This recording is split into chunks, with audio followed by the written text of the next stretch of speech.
Hello, Mitro. कसे आहात? You like English? Do you like English?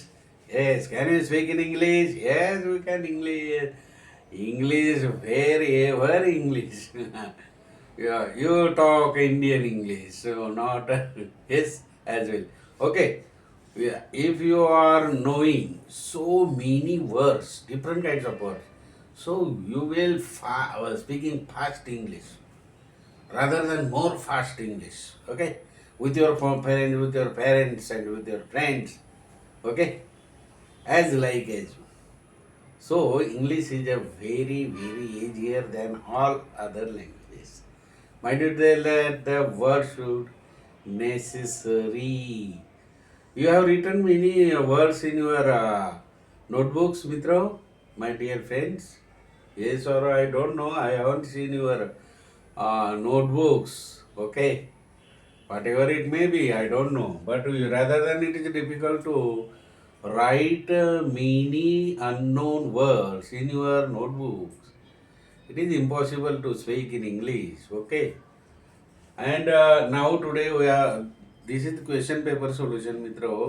प्रत्येक जो माझा हा व्हिडिओ असेल ना मित्र तुमच्यासाठी, तर तुम्ही लाईक शेअर करा आणि सबस्क्राईब करा. तुम्हाला सगळ्या प्रकारचं इंग्लिश जमेल. हळूहळू थोडं चुकेल, परंतु वर्षानुवर्षे मी आता टाकत राहणार आहे तुम्हाला. आणि तुम्ही बघत जा, बरोबर.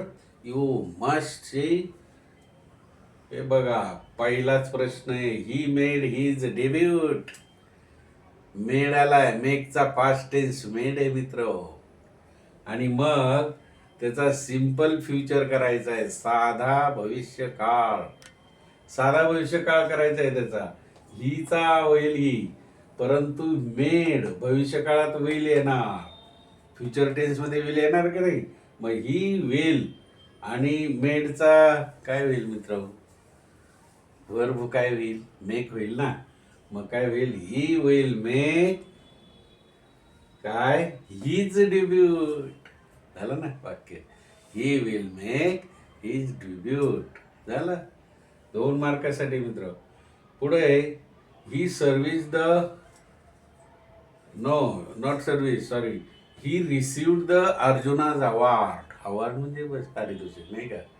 रिसिव्ड कालच पाहिलं आपण. गॉट, गॉट मिळालं. रिसिव्ड घेतलं. कोणता अवॉर्ड, अर्जुनाज अवॉर्ड. हे बघा, ही रिसिव्ड द अर्जुनाज अवॉर्ड. Make question tag. आता होकारात्मक असेल तर नकारात्मक करायचं, नकारात्मक असेल तर होकारात्मक. वाक्य पूर्ण आन्सर बुक मध्ये लिहा मित्र. अॅन्युअल एक्झामिनेशनला, वार्षिक परीक्षेसाठी क्वेश्चन टॅगचं वाक्य उत्तरपत्रिकेत पूर्ण लिहून घ्या. Am I correct. ओके. आणि नंतर मग आन्सर क्वेश्चन टॅग लिहा. क्वेश्चन टॅग या ठिकाणी ही रिसिव्ड, रिसिव्हचा पास्ट टेन्स काय झाला, रिसिव्ड झाला. मग याचा तुम्हाला माहिती आहे, रिसिव्ह जर असता तर डज झाला असता की नाही. रिसिव्ह असता तर डू झाला असता, परंतु पास्ट टेन्स आहे म्हणून डीड होईल का नाही. आणि होकारात्मक आहे म्हणून काय होईल, डिडंट ही, डिड नॉट ही. हे बघा, डिडंट ही क्वेश्चन मार्क झाले तुमचे 2 मार्क.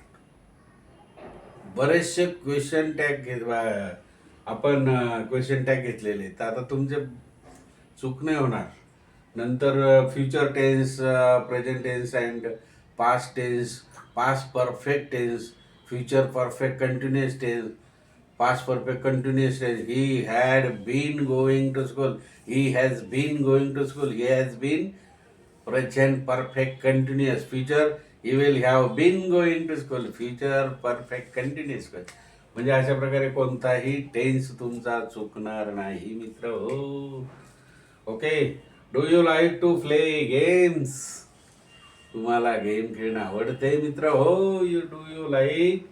बघा, डू ने विचारलं सहायकारी क्रियापद. मग काय, yes I like to play games. Okay.